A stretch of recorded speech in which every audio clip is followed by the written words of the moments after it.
Mesdames et messieurs, bonjour. Je tiens d'abord à remercier Mathilde Touvier de cette invitation qui m'honore, venir vous parler un petit peu de psychologie sociale, de sciences sociales sur ces thématiques. J'en suis absolument ravie. Et donc, en effet, suite à l'ensemble des informations que vous avez pu avoir ce matin, on va faire un petit pas de côté pour réfléchir et échanger autour de l'alimentation et ce que les sciences sociales, et particulièrement notre discipline, la psychologie, peuvent apporter à l'ensemble de ces questions autour de l'alimentation. Et finalement, comment traiter cette question des fake news, des food fake news, et comment tenter de limiter les effets de ces food fake news sur les consommations individuelles et quelles sont les stratégies que l'on peut mettre en place pour cela. Alors, très rapidement, les sciences sociales, je pense que ça peut parler à peu près à tout le monde, donc un ensemble de disciplines qui couvrent la sociologie, l'anthropologie, les sciences politiques, la psychologie bien évidemment, et d'autres. Peut-être quelques mots sur la spécificité de la psychologie sociale, avec justement par rapport notamment à la sociologie, l'un des ancrages forts qui est celui de s'intéresser à l'individu. Notre objet, c'est vraiment l'humain. Et ce que l'on va chercher à comprendre, c'est en quoi est-ce que l'humain, dans ce qu'il construit, dans ce qu'il pense et dans ce qu'il fait nécessairement, en quoi est-ce qu'il est influencé, imprégné, impacté par les groupes sociaux auxquels il appartient, par les médias auxquels il est confronté et par ce qui peut, même s'il peut avoir le sentiment d'être clairvoyant, eh bien, la psychologie sociale va essayer de décrypter justement en quoi est-ce que l'appartenance à ces groupes, cette identité que l'on a toutes et tous, enfin ces identités que l'on a tous et toutes, impactent ce que l'on pense et ce que l'on fait.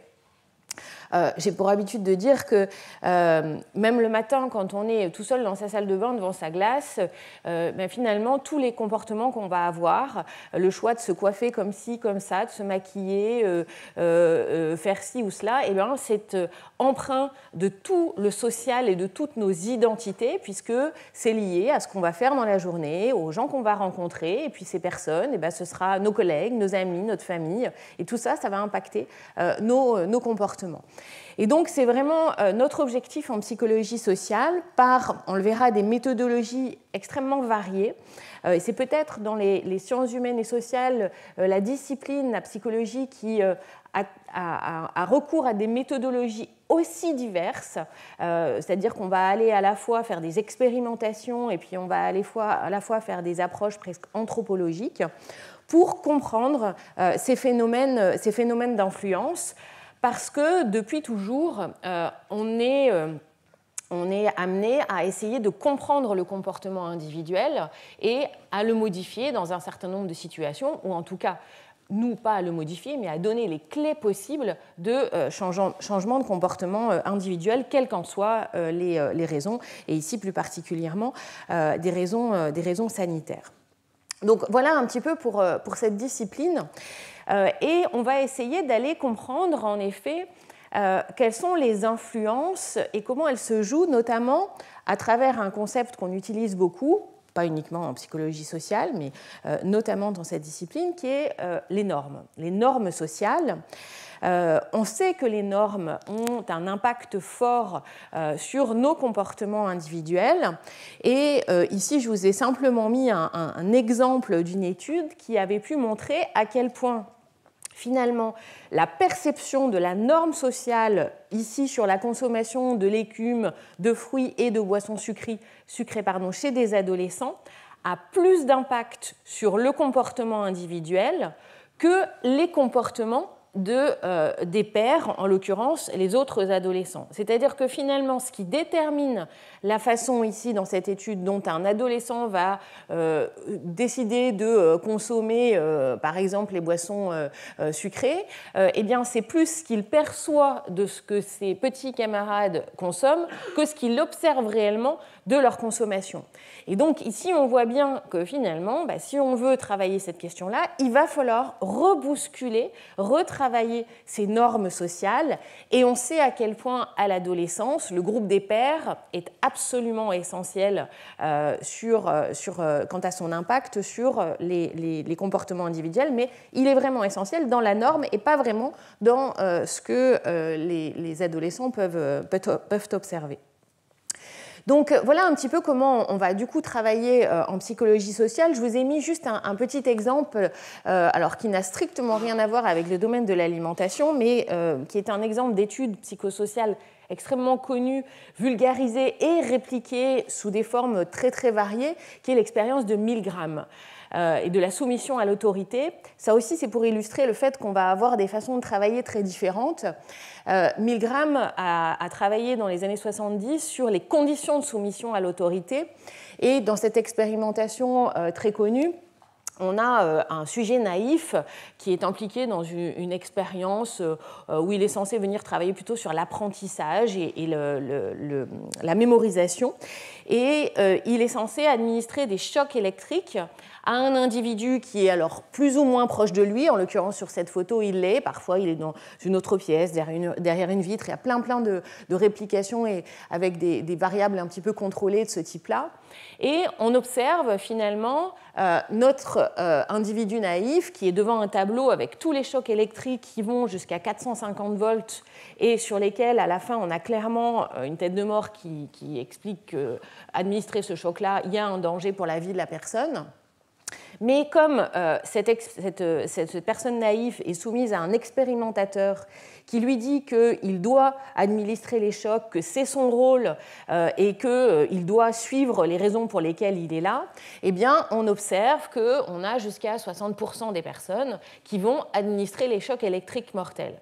Je ne rentre pas dans les détails de cette expérimentation, mais ce qui est ici en jeu, c'était l'une des expériences majeures, il y en a eu beaucoup d'autres, mais en psychologie sociale, pour montrer l'influence de l'autorité, le fait de rentrer dans ce qu'on appelle un état agentique, c'est-à-dire je suis l'exécutant d'un ordre qui m'est donné. Et bien évidemment, vous imaginez que Milgram n'a pas construit cette expérimentation pour rien. Voilà, il y avait beaucoup de réflexions autour de ce qui s'était passé durant la Seconde Guerre mondiale. Et voilà, pour moi, cette expérimentation, elle illustre ce qu'est la psychologie sociale. Elle illustre comment, à partir de l'observation de faits sociaux qui nous interpellent de différentes façons, eh bien, on va essayer de comprendre les leviers, et ici, en l'occurrence, celui de la soumission à l'autorité. Mais revenons sur ce qui nous intéresse aujourd'hui, à savoir donc la question de l'alimentation et de la santé, dans lesquelles on va avoir beaucoup de travail en psychologie sociale parce que, typiquement, alimentation et santé sont des objets sociaux par excellence. À tous les étages, il y a du psychosocial dans l'alimentation et la santé, et plus particulièrement, on a une série de travaux, et je recommande, je pense que s'il y a un ouvrage à retenir aujourd'hui, c'est celui-ci, celui de Claude Fischler, qui est clairement le spécialiste du sujet en psychologie sociale et qui mène des travaux depuis très longtemps, même si là je vous ai mis les références d'une édition extrêmement récente, mais son ouvrage est ancien, où finalement Fischler a décrypté la question de l'alimentation et a travaillé sur la notion de manger comme étant en effet un acte social par définition, j'y reviendrai, mais à la fois extrêmement intime, et donc qui vient questionner, qui vient embarquer tout un tas de déterminants, de dimensions, d'enjeux psychosociaux sur lesquels, du coup, on va avoir à travailler si on veut traiter de cette question. Alors, en quoi est-ce que manger, c'est un objet, enfin, l'alimentation est un objet social? L'étude Manger, qui a été menée par Estelle Masson et Claude Fischler, avait notamment à l'époque mené une étude comparative entre un certain nombre de pays européens et les États-Unis. Et avec à la fois des méthodologies alors qualitatives et quantitatives en sciences sociales, ce qu'on va appeler quali-quanti.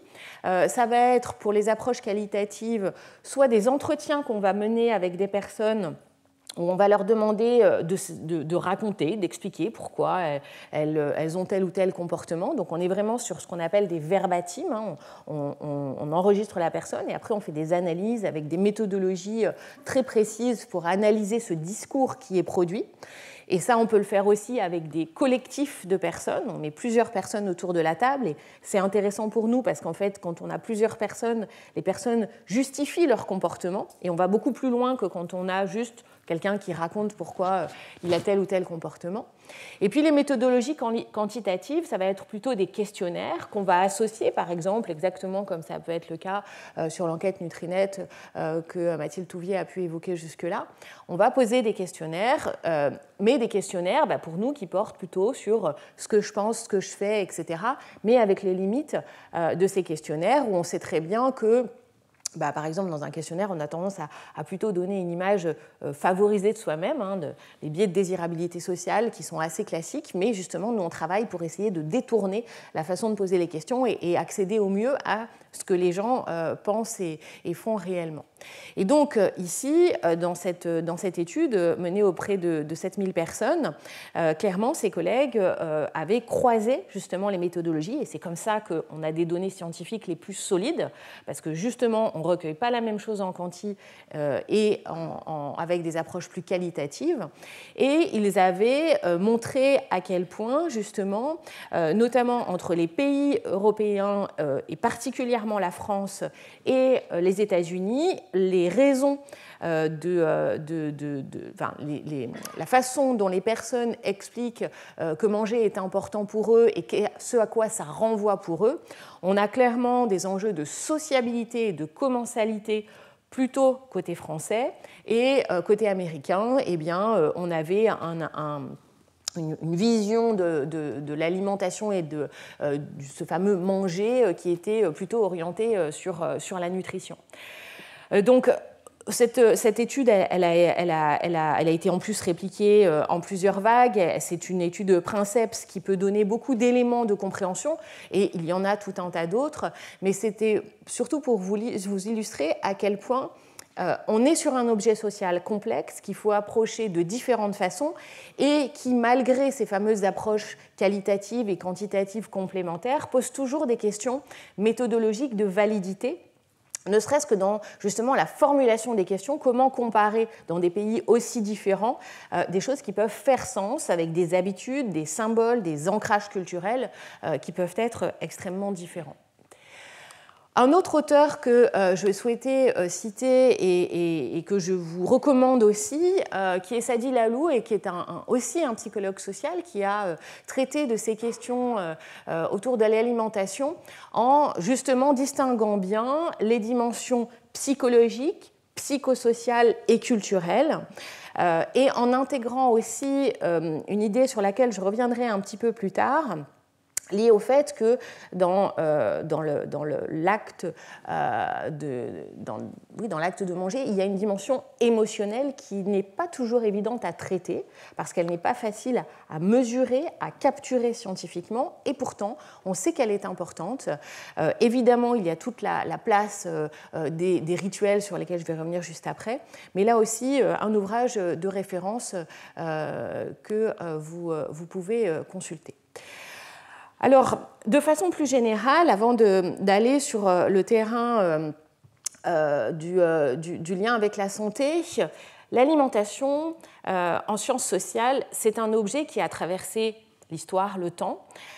dont les historiens se saisissent aussi, puisque entre une alimentation qu'il fallait aller chercher et se battre pour récupérer cette alimentation, et puis maintenant des dimensions tout à fait différentes dans ce rapport à cette alimentation, on a aussi tout un tas de travaux autour du lien, par exemple, entre religion et alimentation. Et je vous recommande vraiment cet article « Dis-moi ce que tu manges, je te dirai en quoi tu crois », qui reprend pour les principales religions monothéistes notamment les liens étroits entre les choix alimentaires, des choix alimentaires qui persistent et des choix alimentaires qui sont très intéressants parce que finalement, ils deviennent pour certains l'un des éléments les plus signifiants de la croyance religieuse, ou en tout cas, pardon, pas de la croyance, de la pratique religieuse, et donc un enjeu identitaire très très fort qu'il est intéressant d'aller observer au travers du temps et au travers de différentes religions. Et là, vous voyez aussi, en termes de liens entre croyances et pratiques, eh bien, tout un tas d'éléments à aller creuser sur ces questions. L'un des sujets aussi très importants quand on veut travailler sur le lien entre santé et alimentation, c'est intégrer cette dimension de ce qu'on appelle la commensalité, à savoir le fait que l'alimentation étant un objet social, l'alimentation est aussi un temps, le temps de l'alimentation, qui se construit en collectif.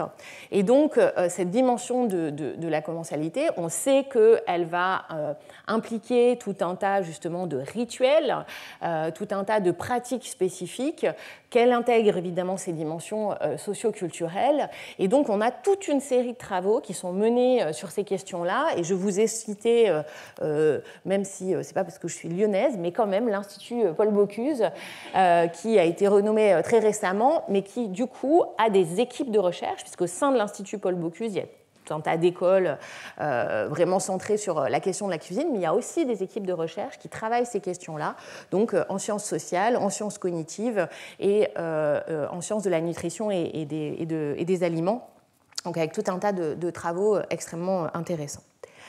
Alors, si on croise un petit peu avec la santé, puisque c'est ce qui nous intéresse aujourd'hui, comment est-ce qu'on fait le lien entre santé et alimentation et en quoi est-ce que ça donne lieu à des pratiques, des croyances parfois complexes, eh bien, là aussi, la santé, c'est un objet social. Alors, je ne vais pas vous faire l'article sur ce sujet-là, mais c'est un objet social qui donne lieu à tout un tas de travaux de recherche et tout un tas aussi de communication. J'y reviendrai sur les fake news. Mais de fait, on va aussi travailler quand on est en santé sur ces différentes je suis allée trop vite, dimensions de promotion, de prévention et de prise en charge qui vont elles aussi donner lieu à des approches donc pluridisciplinaires, mais surtout à des travaux importants à intégrer quand on veut traiter de la question de l'alimentation. Et notamment, l'un des outils que l'on va pouvoir utiliser quand on traite ces questions-là, particulièrement en psychologie sociale, c'est celui des représentations sociales. Et là, je vais commencer à rentrer un petit peu plus dans le dur du sujet, parce que cette notion de représentation sociale, en fait, elle est importante parce qu'elle nous permet de comprendre, et par rapport aux fake news, enfin aux fake news tout simplement, elle va nous permettre de comprendre en quoi est-ce que sur un objet donné, un sujet, quel qu'il soit, eh bien, nous avons tous et toutes besoin de nous approprier cet objet, et notamment s'il est nouveau, mais même s'il n'est pas nouveau, et de construire ce qu'on appelle des savoirs de sens commun, c'est-à-dire des informations cohérentes que l'on va sélectionner, que l'on va ordonner, organiser pour appréhender cet objet. Et typiquement, eh bien, sur les questions de santé et d'alimentation, la question des représentations sociales, cet outil théorique que nous on utilise spécifiquement, va nous permettre de comprendre eh bien, pourquoi est-ce que certains groupes vont avoir des représentations autour de la santé ou de l'alimentation qui véhiculent un certain nombre de valeurs, un certain nombre de notions ou de pratiques, et pourquoi d'autres groupes ne le font pas. Pas beaucoup bougé pourtant. Je ne bouge plus. Ça va être compliqué.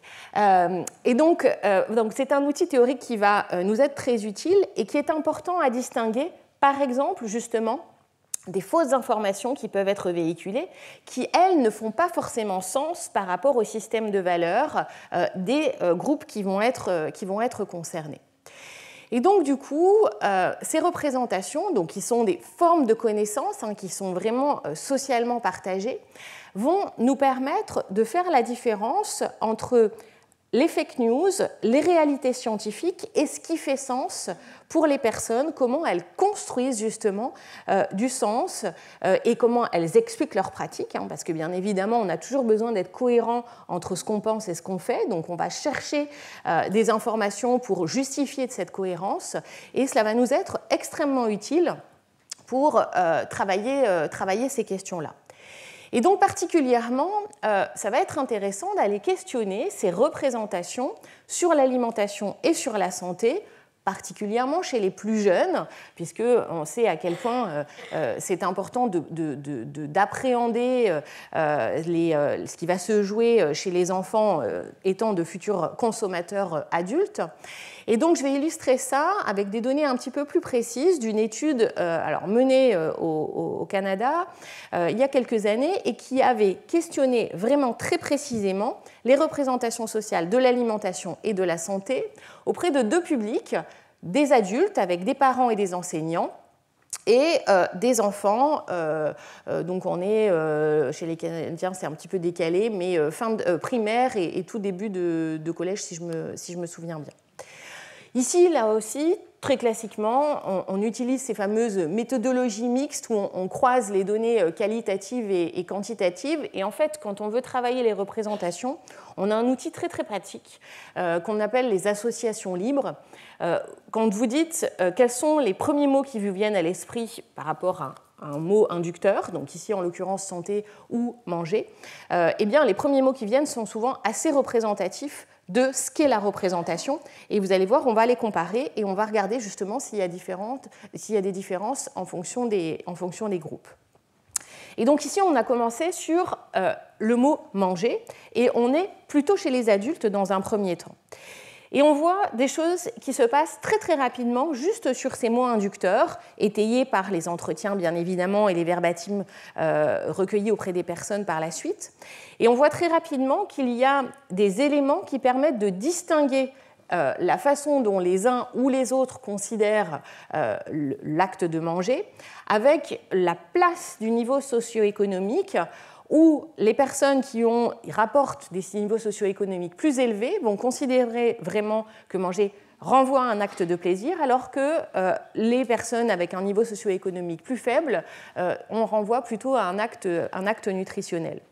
Vous allez me dire c'est classique, mais à chaque fois, comme toujours, ce n'est pas l'intuition, mais il faut le remontrer, il faut le reprouver avec des données empiriques, et c'était typiquement le cas dans ce genre d'études. Et puis, on a une autre polarité qui est assez rapidement observée, qui est celle entre les statuts et le genre.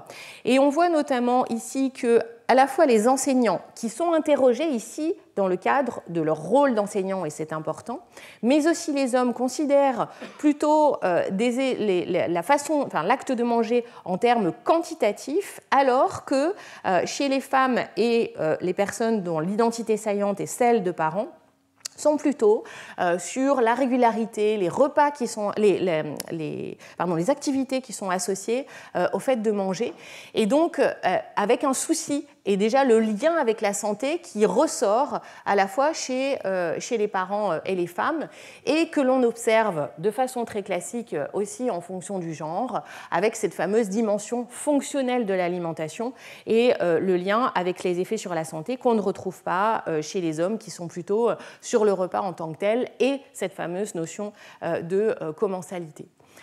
Pour vous illustrer un tout petit peu les formes lexicales qui sont présentes, donc les fameux mots qui ressortent lors des associations, vous voyez ici, donc on a les deux termes inducteurs manger, santé, et chez les adultes et chez les enfants, évidemment un lexique, des formes lexicales plus nombreuses chez les adultes que chez les enfants, c'est assez logique.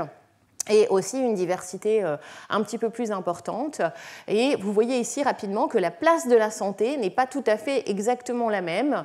Alors vous allez me dire, entre le poulet et les spaghettis, c'est un petit peu logique que les enfants ne parlent pas forcément de santé, mais bon, voilà, quand même. Et vous le voyez aussi chez les adultes, ces premiers mots qui ressortent. Très rapidement, alors là, je ne sais pas ce que j'ai fait, mais vraiment, je n'ai rien fait. Bon.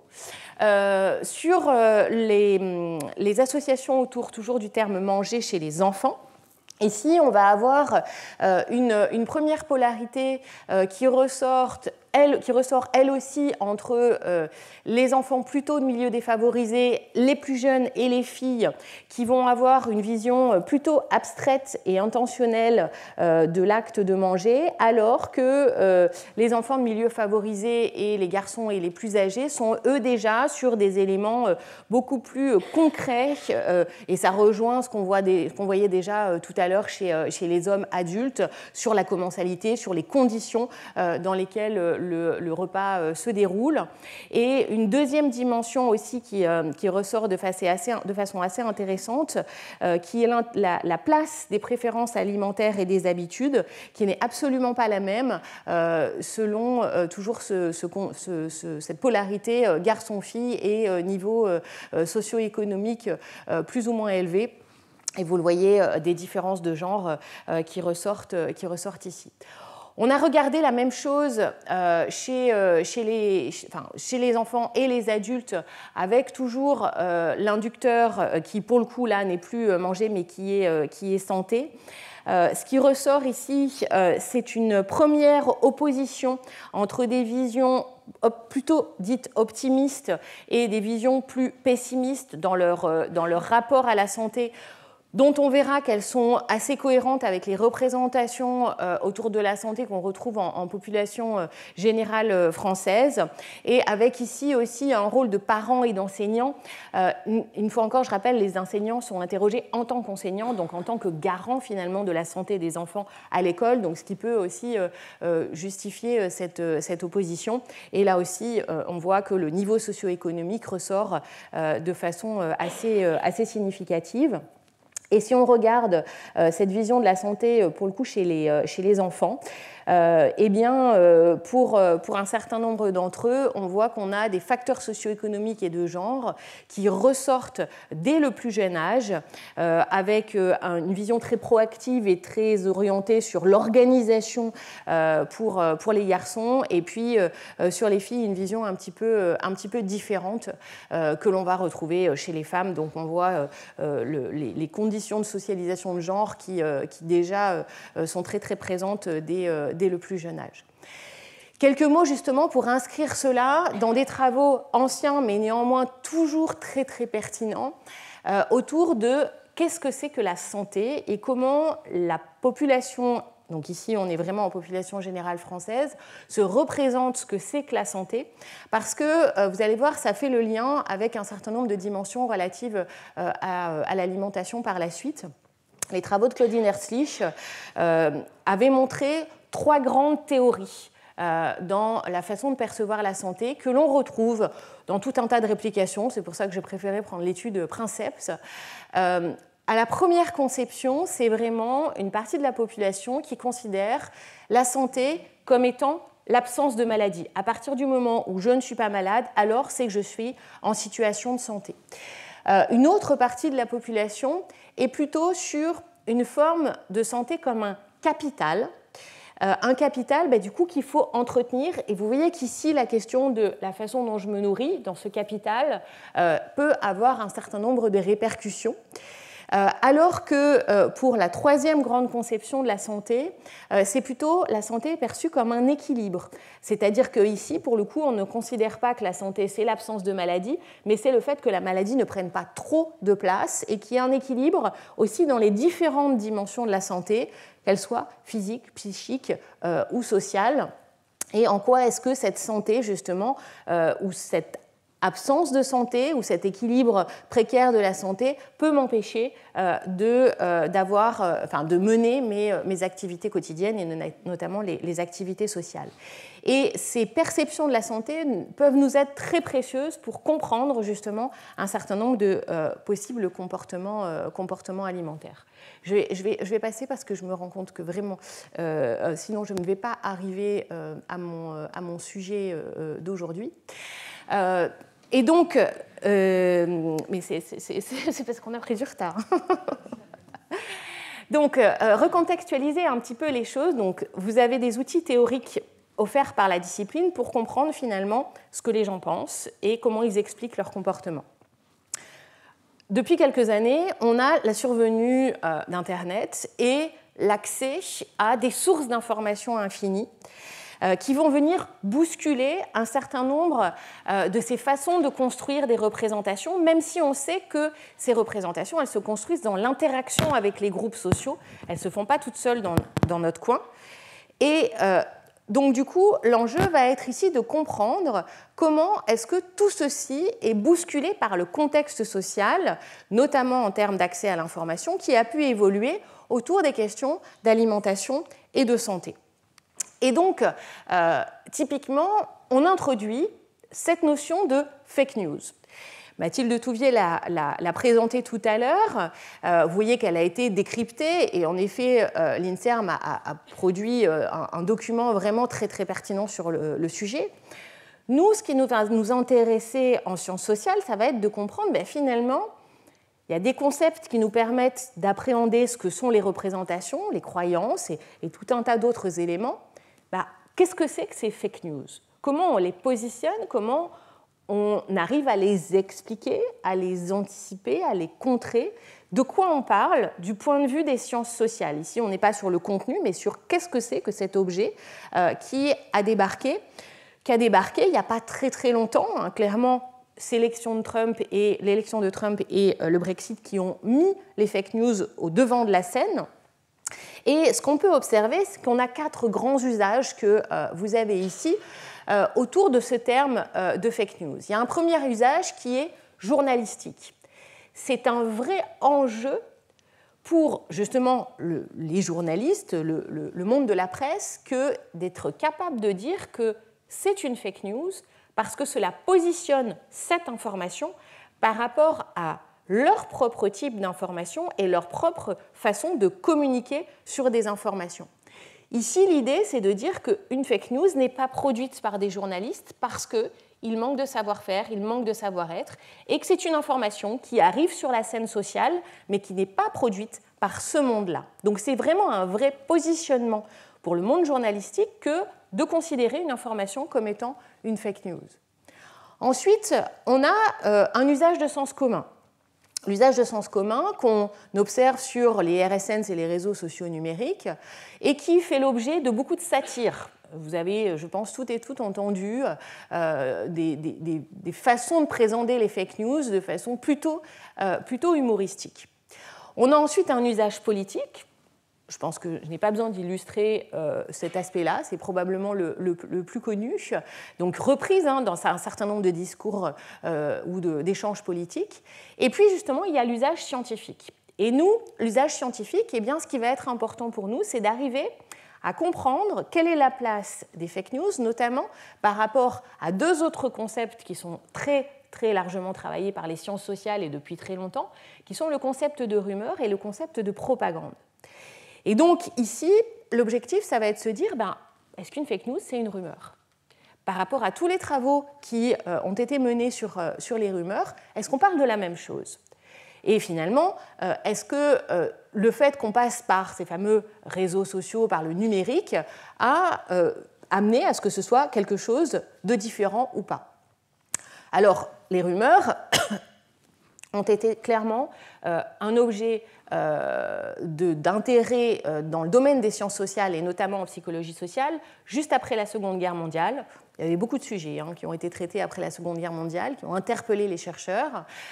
Et à partir des années 45-46, on a des travaux majeurs, je ne vais pas avoir le temps de vous les présenter, mais d'Alport et Postman, qui très très rapidement essayent de comprendre de quoi il s'agit quand on parle de rumeurs, comment elles se propagent, quelles sont les conditions de la rumeur. Et donc, c'est ainsi qu'on a des définitions, on a toute une série à la fois d'expérimentations, mais aussi de travaux plutôt presque socio-anthropologiques, d'observations, de déploiement de rumeurs, qui permettent de définir ce que vous avez ici comme étant considéré comme une rumeur. Donc, on voit que, est-ce qu'on est dans une rumeur? Est-ce qu'on est dans un phénomène de bouche à oreille? Est-ce qu'une rumeur vise à convaincre l'auditeur de se rallier à l'émetteur? Est-ce qu'elle joue sur les tensions internes? Est-ce qu'elle permet à celui qui propose la rumeur d'être au centre de l'attention? Peut-être pas tout à fait. Ces fake news, elles semblent un petit peu différentes. On voit que aussi ces fake news, elles se sont positionnées sur certains objets et notamment les rumeurs portées sur certains sujets. Et on voit qu'ici, on avait quand même au début des fake news des objets spécifiques qui étaient souvent en lien justement avec Internet, avec l'informatique, avec les virus. Et je ne sais pas si vous vous souvenez de cette époque des hoax dans le début des années 2000, avec un certain nombre de chercheurs qui avaient travaillé sur ce phénomène.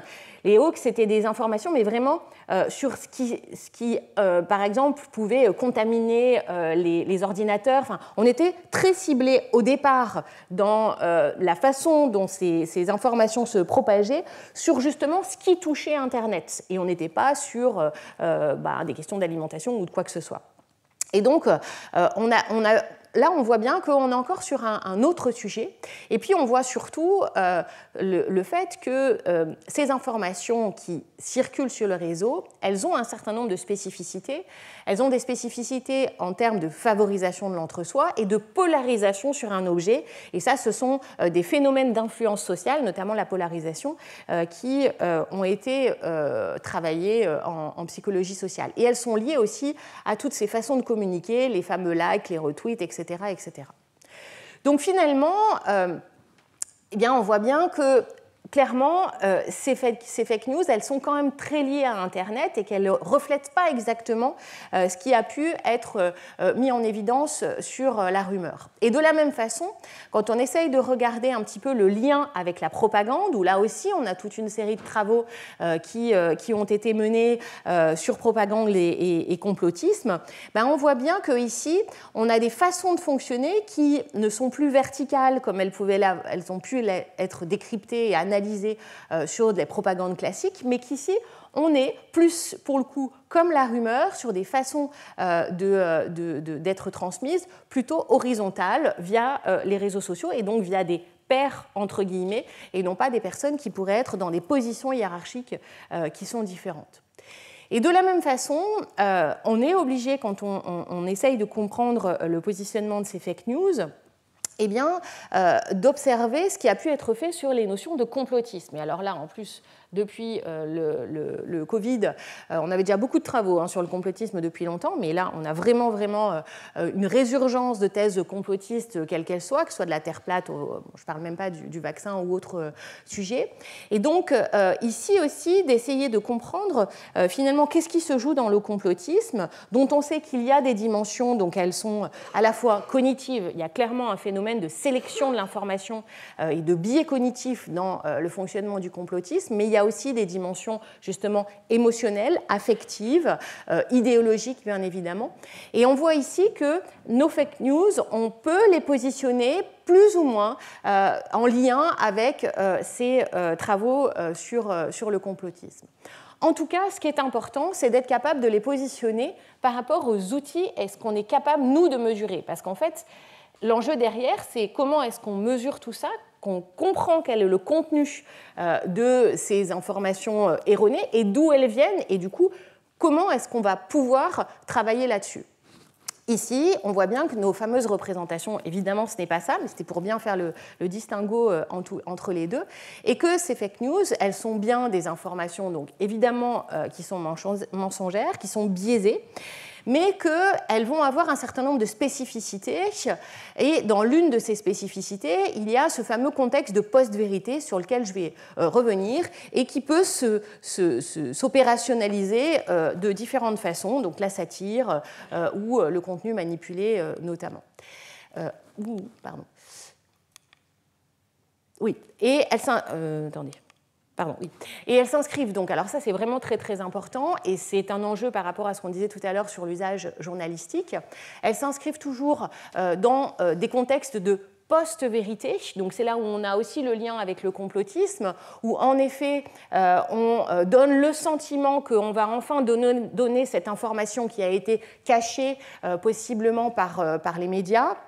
On a aussi le lien, et ça je ne l'ai pas trop abordé, mais ça vaudrait vraiment la peine d'aller encore creuser, le lien avec la fameuse science erronée, et enfin, le contexte de la science erronée et la remise en cause justement de la validité des données scientifiques et de la science tout court, qui en a quand même pris un petit coup avec la pandémie, et qui donc amène à avoir, comme je le disais, différentes formes dans leur opérationnalisation, avec à la fois des contenus faux, je pense qu'on en a eu un certain nombre d'exemples ce matin, des contenus trompeurs, ou alors des contenus qui peuvent être vrais, mais dont finalement l'information est détournée pour amener à des interprétations erronées et remettre en cause finalement l'information initiale ou l'objet initial, en l'occurrence ici le Nutri-Score.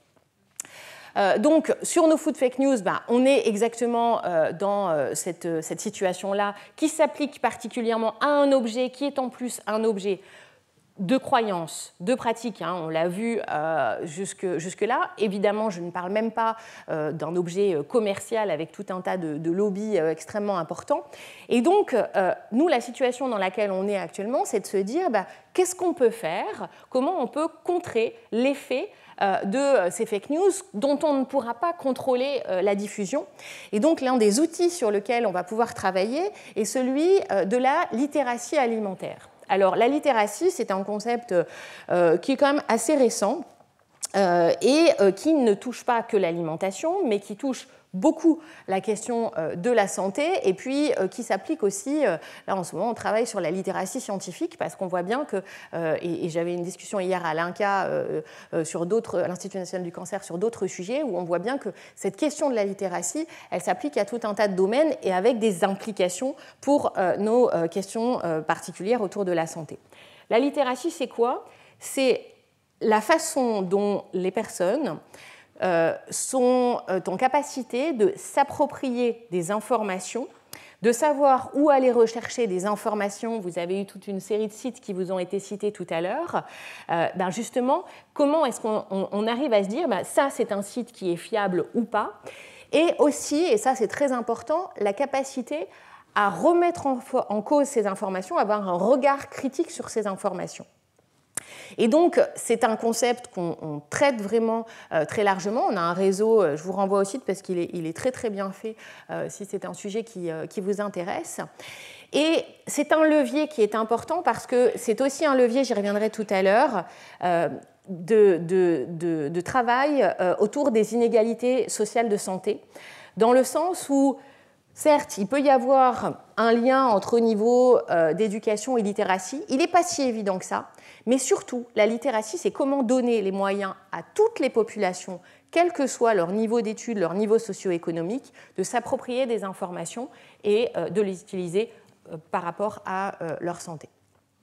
Et donc, du coup, cette question de la littératie alimentaire, donc, elle est traitée, elle est travaillée et elle vise à faire acquérir un certain nombre de compétences, des compétences autour donc, de comment je vais chercher ces informations, comment je les traite, où est-ce que je vais les chercher, comment est-ce que je les mets en œuvre, parce que c'est bien beau d'avoir l'information, mais il faut pouvoir les traduire en actions concrètes, notamment dans la façon de consommer.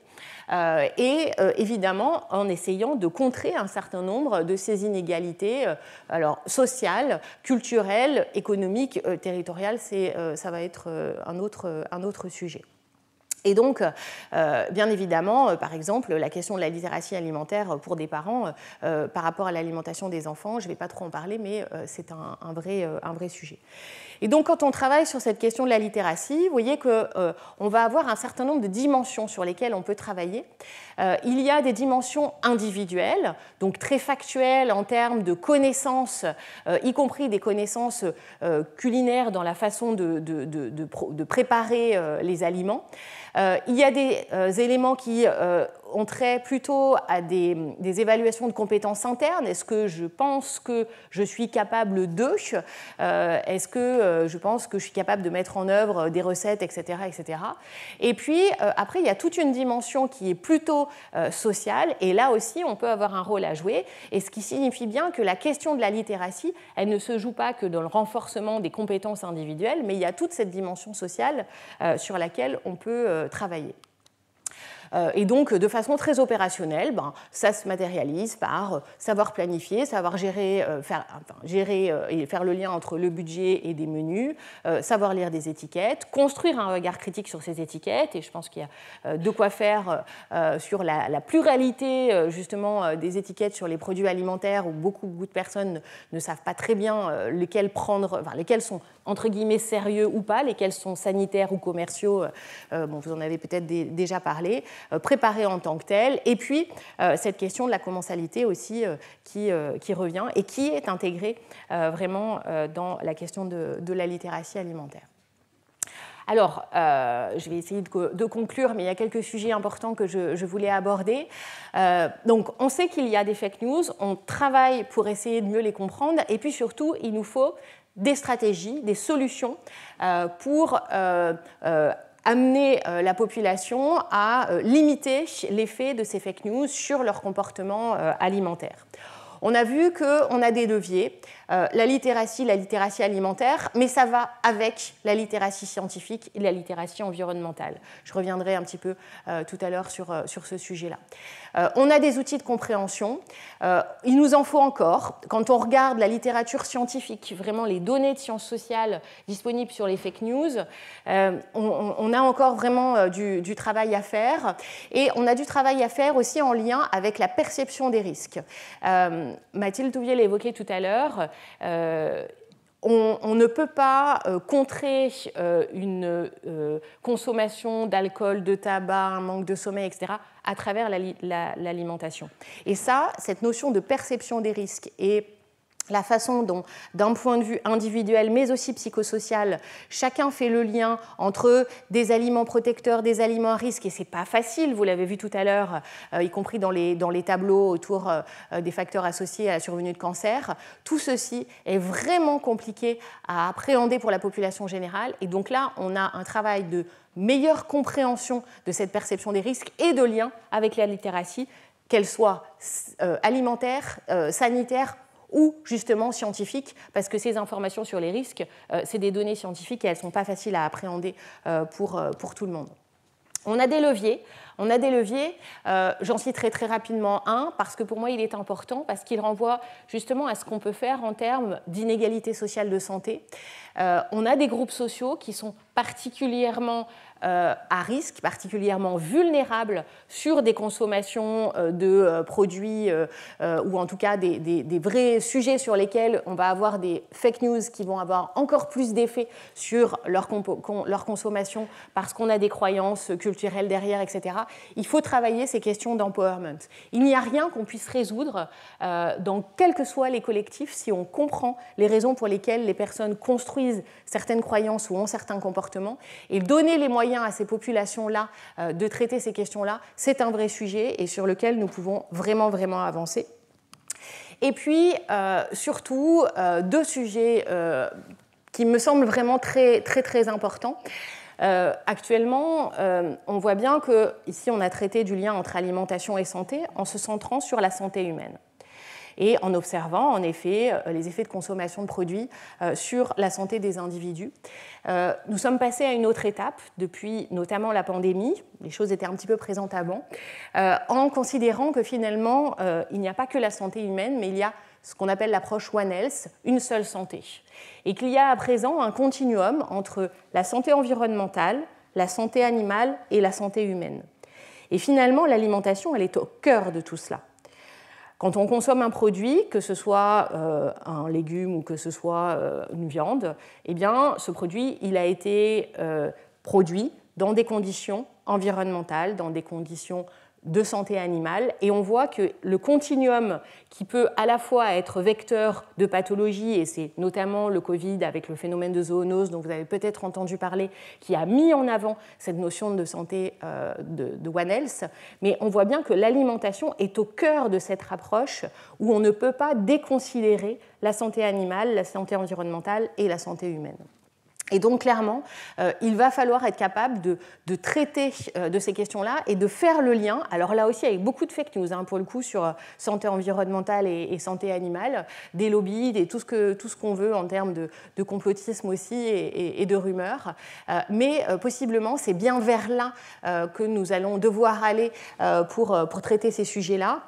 Vous aurez les diapos, parce que j'avais repris très très rapidement ces concepts de One Health.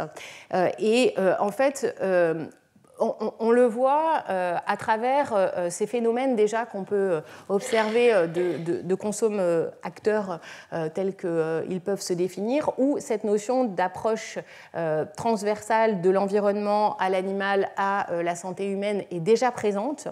Et surtout, pour moi, elle va ressortir dans la façon de mener de la recherche.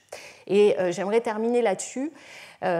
Il y a un vrai bouleversement depuis quelques années sur la façon dont les chercheurs construisent, mettent en œuvre et valorisent la recherche. Vous avez peut-être entendu parler de ce qu'on appelle les sciences participatives. Alors c'est devenu chic et à la mode, mais dans la réalité, je pense que c'est juste l'avenir de la recherche. Ce ne sera pas exclusivement cette façon de faire, mais c'est d'une des façons essentielles de traiter les choses. Mathilde Touvier vous a beaucoup parlé de Nutrinet. Vous l'avez constaté déjà, Nutrinet, ce sont des nutrinautes qui prennent du temps pour remplir les données, pour faire des photos, pour tout un tas d'actions qu'on leur demande, qui prennent du temps et qui contribuent à des résultats scientifiques majeurs. Nutrinet, c'est de la science citoyenne. C'est des gens qui ne sont pas forcément concernés au premier chef par un sujet, mais qui se sentent citoyens dans leur façon de consommer, de s'alimenter, dans leur rapport à la recherche, et qui vont contribuer par ce temps à faire avancer la recherche. On a d'autres initiatives, je vous en ai mis quelques-unes. Le Muséum d'histoire naturelle traite un certain nombre de sujets en lien avec les questions environnementales, en demandant à des personnes d'observer la faune, d'observer la flore.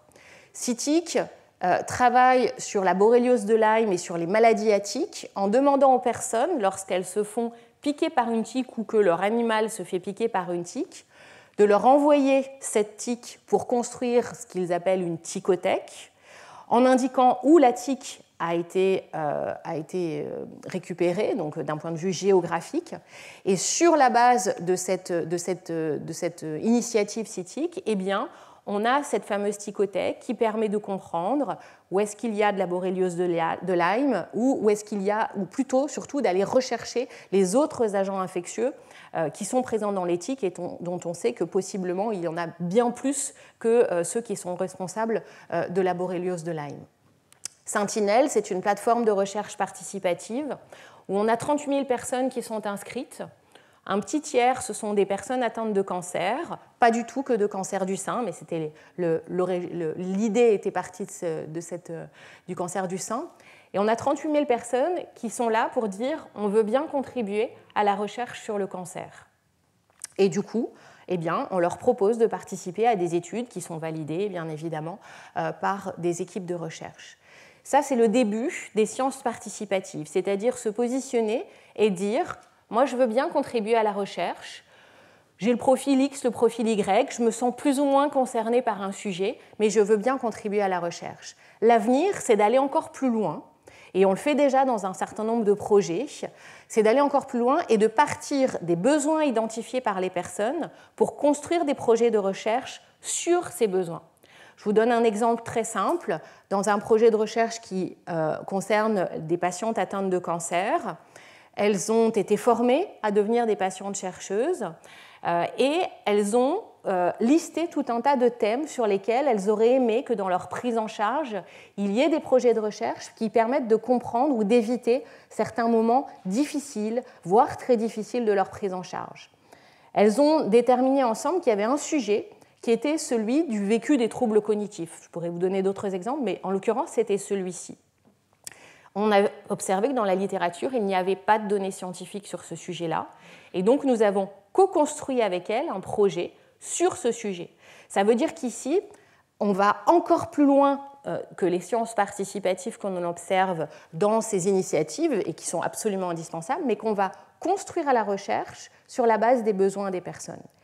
Et ça, pour moi, sur des sujets comme celui de l'alimentation, qui, vous l'avez vu, en tout cas c'est le message que je souhaitais faire passer, est vraiment au cœur d'enjeux sociaux très très forts qui ont traversé le temps justement avec des enjeux extrêmement différents mais qui deviennent tout aussi importants dans les choix individuels et dans le déterminisme collectif des usages autour de l'alimentation, eh bien c'est aux citoyens aussi de mettre le doigt sur ce sur quoi vous souhaitez, nous souhaitons qu'il y ait des projets de recherche qui se construisent, parce que la recherche, ça doit être aussi démocratique, et donc il peut y avoir une vraie place à jouer, avec des façons de le faire peut-être un peu différentes d'un point de vue méthodologique, mais on sait le faire. Il y a tout un tas d'équipes qui se mobilisent.